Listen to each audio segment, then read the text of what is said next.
জন্য অনেক শুভকামনা। আজকে এটার শুভ উদ্বোধন আমরা ঘোষণা করলাম। বিসমিল্লাহ। ভোট দেওয়াটা আমার পক্ষে সম্ভব হয়ে ওঠে না, কোনো কালই পারিনি আমি। এবং আমি শিওর, আমি যদি কখন নিজেও ইলেকশন করি, প্রত্যেকবারই ওই অফার আসে, আমি মনে হয় আমার প্যানেলে আমার সবাইকে দিতে পারবো না, কারণ ওই প্যানেলে দেখবো এমন একটা লোক আছে যাকে আমার ভোটটা দিতেই হবে। তো এই জন্যই বলে আমরা একটা পরিবার, আর এইটা সবাই একসাথে মিলেমিশে শিল্পী সমিতিটা একটু গুছায় নিয়ে আমার মনে হয় গঠনমূলক কিছু কাজ, সেটা সরকারি পর্যায়ে হোক বা আমরা যদি কর্পোরেট বডি, তো এতগুলি সেলিব্রিটি বড় বড় শিল্পী আছে এখানে, সবাই মিলে একসাথে ট্রাই করলে ছবির কাজটা বাড়ানো সম্ভব। যেই সময়টা যাচ্ছে একসাথে সবার দিক থেকে সাংগঠনিকভাবে গেলে যেটা হয়, একটা জায়গায় কনভিন্স করা যায়, একটা সরকারি বেসরকারি জায়গায় গিয়ে সুবিধা করা যায়। তো যারা নেতৃত্বে আসবেন তাদের প্রতি আমার আহ্বান যে শুধুমাত্র যেই আনুষ্ঠানিকতা সেগুলি তো সবসময় ছিলই, বাট এখন যেহেতু শিল্পীদের কাজের সংকট, সমিতির থেকে চেষ্টা করলে, অ্যাপ্রোচ করলে আমার মনে হয় ইজি হবে কাজটা বাড়ানো। একটা লাইফস্টাইলের অংশ হয়ে গেছে ট্রাভেলিং বা ঘুরে বেড়ানোটা। তো সেই দিক থেকে সিলেট ট্রাভেলসের এই যাত্রাটা শুভ হোক, এটা আমি চাই। নওশিন আছে, নূর ভাই আছেন, আর সবচেয়ে বড় বিষয় প্রতিষ্ঠানের এই দুজনেরই যে গার্জিয়ান, আমাদের বাবুল ভাই কস্টিউম এবং ড্রেস করেন, কস্টিউম করেন আমাদের কস্টিউম ডিজাইনার বাবুল ভাই ফিল্মের। তো তার সাথে অনেক ছবি কাজ করেছি সেই শুরুর দিক থেকে। তো সেই দিক থেকে এরা দুজন আমাদের সন্তানের মতো।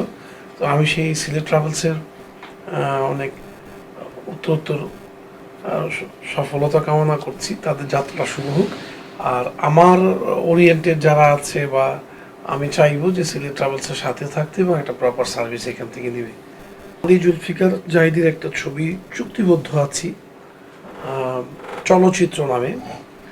তাছাড়া আমার নিজের প্রোডাকশন অ্যাডওয়ার্কস থেকে একটি ছবির কাজ করছি, বেঈমান, এবং আমাদের পরবর্তী ছবি লন্ডন ড্রিমস ইতিমধ্যে আমরা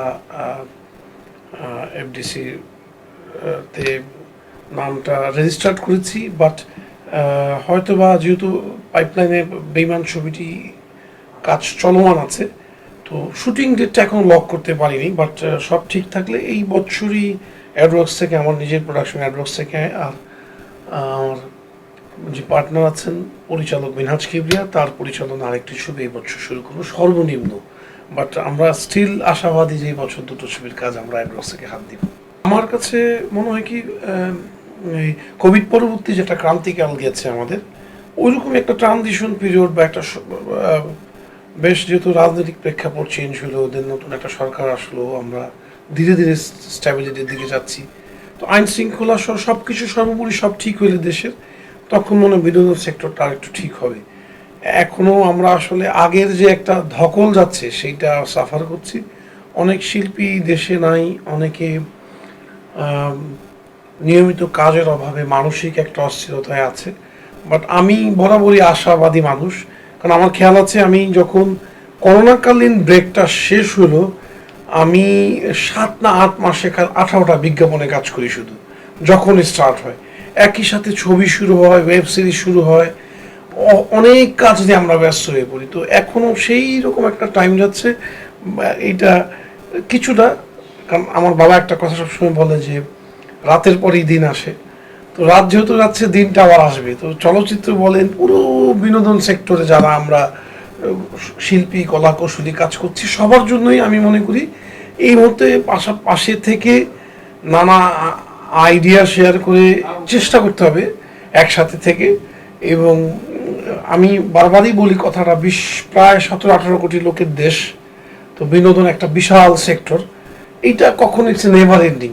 আমরা জাস্ট অন্যদিকে ভালো নাই দেখে বিনোদনের লোকেরা ভালো নাই, এমন না যে শুধু আমরাই সাফার করছি, অন্যান্য সেক্টরেও অন্যান্য বডিরাও সাফার করছে, যারা কাজ করছে সমাজের অন্যান্য মাধ্যমে। সবার দিক থেকেই সবাই স্ট্রাগল করছে, বাট এটার একটা শেষ হবে এবং ঠিকঠাক আবার শুরু হবে। আমান ভাই একটা অসম্ভব চমৎকার রকমের মানুষ। উনি এতটা ফ্রেন্ডলি, ওনাকে দেখে বোঝাই যাবে না উনি এত বড় একজন সেলিব্রিটি। খুবই খুবই খুবই আন্তরিক মানুষ।